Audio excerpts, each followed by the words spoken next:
देवकुंडमध्ये पुन्हा दुर्घटना. प्रवेशबंदी असूनही पर्यटकांचा प्रवेश. प्रशासनाच्या अंमलबजावणीवर गंभीर प्रश्न.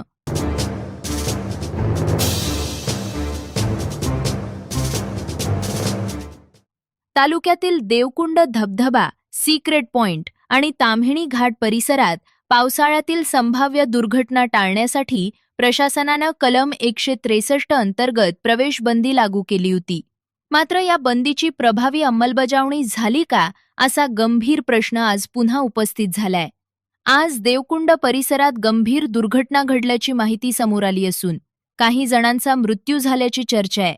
मात्र मृतांची ओळख आणि मृतांची अधिकृत संख्या प्रशासनानं अद्याप जाहीर केलेली नाही.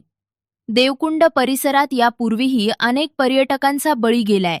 त्यानंतर प्रशासनानं प्रवेशबंदीचे आदेश लागू केले होते. मात्र बंदी असतानाही पर्यटक घटनास्थळी कसे पोहोचले?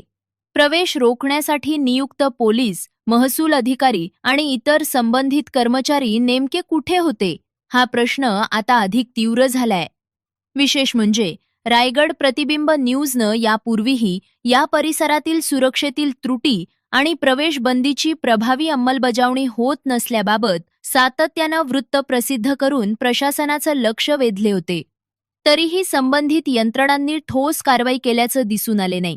या पार्श्वभूमीवर आता नागरिकांमधून एकच प्रश्न विचारला जात आहे.